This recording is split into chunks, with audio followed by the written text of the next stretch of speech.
আমার মাথা দ্বিখণ্ডিত করে ফেলবে।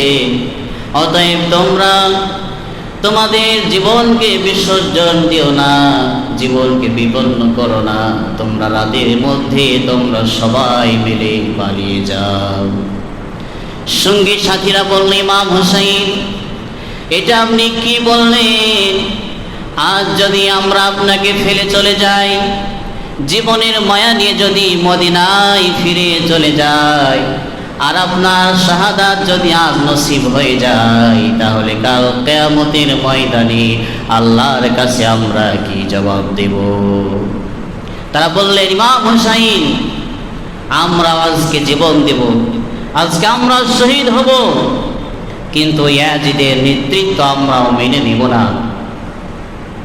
10ই মুহররম ফজর নামাজ পড়ে ইমাম হুসাইন রাদিয়াল্লাহু তাআলা আনহু যুদ্ধে বেরিয়ে পড়লেন 40 জন সাথীদেরকে সঙ্গে নিয়ে। জোহর নামাজ আসতে আসতে 40 জন পুরুষ শহীদ হয়ে গেলেন, মাত্র একজন বাকি, ইমাম হুসাইন রাদিয়াল্লাহু তাআলা আনহু। ইমাম হুসাইন রাদিয়াল্লাহু তাআলা আনহু চলে গেলেন তাঁবুর মধ্যে স্ত্রী মহিলাদের কাছে বিদায় নিতে। কি মর্মান্তিক একটা ইতিহাস! এগুলি গল্প না, এগুলি ইসলামের ইতিহাস। ইমাম হুসাইন স্ত্রী তাঁবুর মধ্যে গিয়ে বললেন, স্ত্রী, দীর্ঘদিন ধরে তোমার সাথে সংসার করে আসলাম, যদি ভুল ত্রুটি হয়ে থাকে আমাকে মাফ করে দিও, আমার প্রতি কোনো দাবি রেখো না। ইমাম হুসাইনের স্ত্রী বললেন, হুসাইন, আজকে আমি আপনাকে জিহাদের ময়দান থেকে বিরত থাকতে বলবো না, তবে একটা দাবি রয়েছে, এই যে আমার কোলে ছোট্ট শিশু আলী আসগর, আজকে 3 দিন থেকে ঘরের মধ্যে কোনো খাবার নাই, আমার স্ত্রীরও কোনো দুধ নাই। এই ছোট্ট বাচ্চাটি পানির জন্য পিপাসায় কাতরাচ্ছে, আপনি মেহেরবানি করে তাকে একটু পানির ব্যবস্থা করে দিন। ইমাম হুসাইন রাদিয়াল্লাহু তাআলা আনহু ছোট্ট শিশু সন্তানকে সাথে নিয়ে ইয়াজিদের সৈন্য, ইয়াজিদ ইবনে জিয়াদের সৈন্যদের সামনে গিয়ে বললেন, তোমাদের সাথে আমার শত্রুতা থাকতে পারে, কিন্তু নিষ্পাপ শিশুটির সাথে তো কোনো শত্রুতা নাই। মেহেরবানি করে ফোরাতের অফুরন্ত পানি প্রবাহিত হচ্ছে, একটু বুল ছেড়ে দাও, আমি আমার এই ছোট্ট শিশুটাকে একটু পানি পান করাই।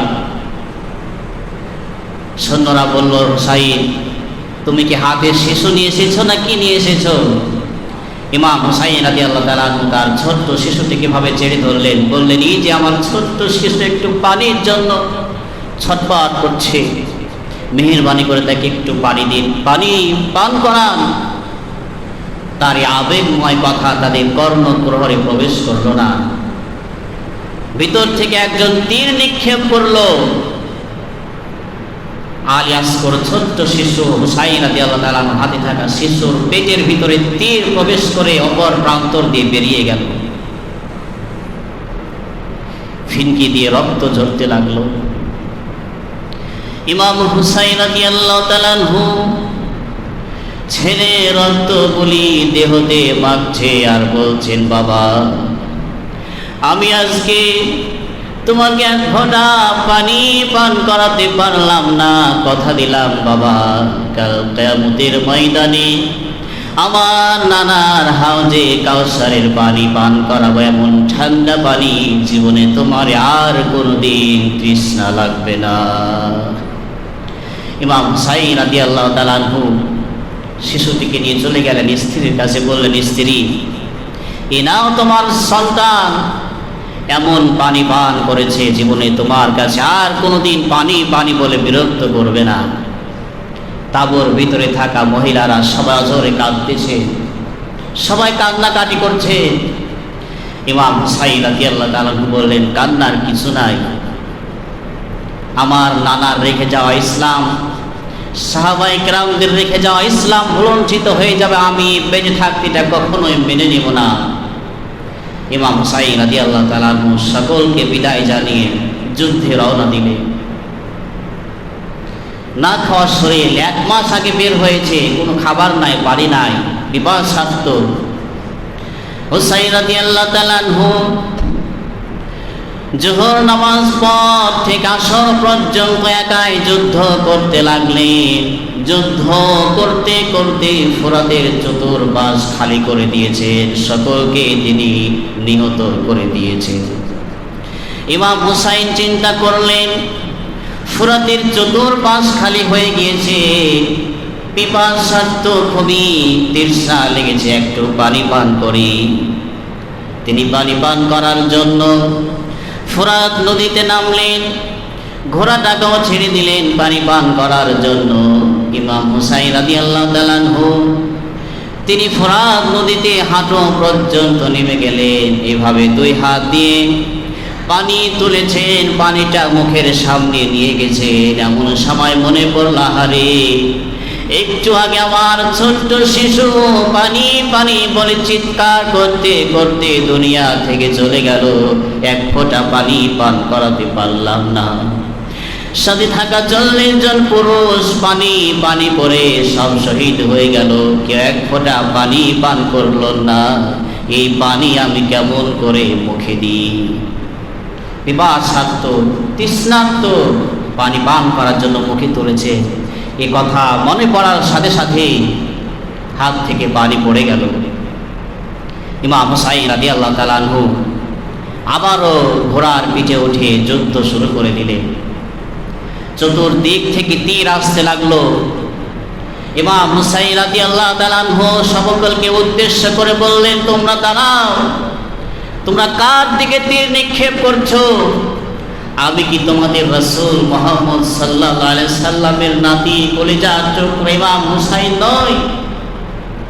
আমি কি মা ফাতেমার নয়নের মণি নই? তোমরা কার দিকে তীর নিক্ষেপ করছো?